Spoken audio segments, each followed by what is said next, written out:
Հայաստան-Ռուսաստան հարաբերություններում նոր փուլ է։ Վերջին Փաշինյան-Պուտին հանդիպումը ոչ միայն դիվանագիտական իրադարձություն էր, այլ նաև լուրջ ազդակ հնարավոր փոփոխությունների մասին, թե քաղաքական, թե տնտեսական մակարդակներում։ Քաղաքագետ Գրիգոր Բալասանյանի խոսքով հանդիպումը կտրուկ տարբերվել է նախորդներից։ Վերջին հանդիպումը ուղղակի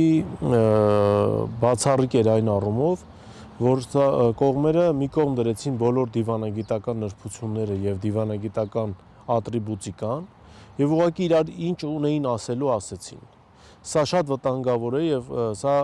մեծ հաշվով կարող է նշանակել, որ նման ձևաչափով սա կարող է լինել երկու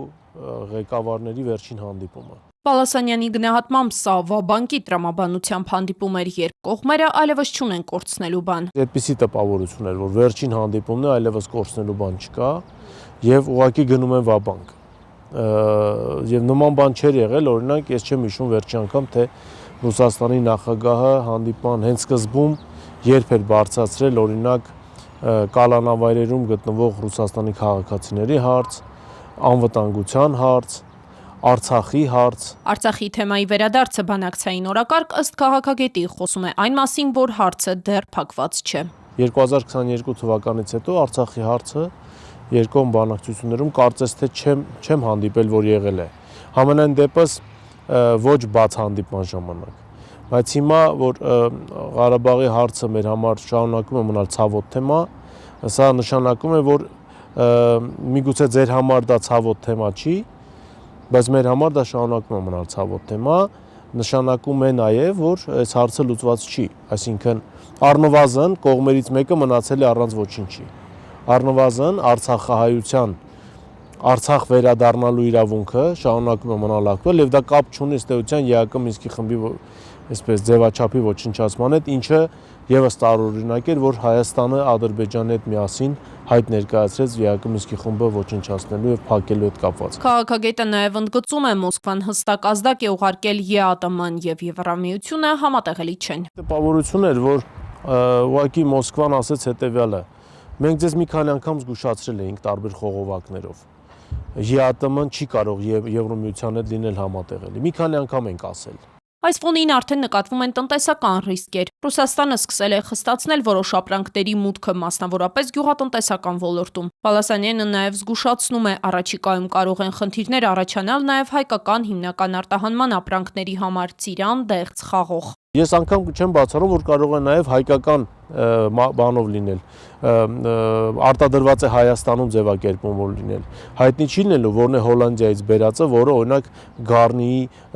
ջերմոցներում աճեցրած վարդերը։ Եվ սրանից մեր տնտեսվարողներն են տուժելու։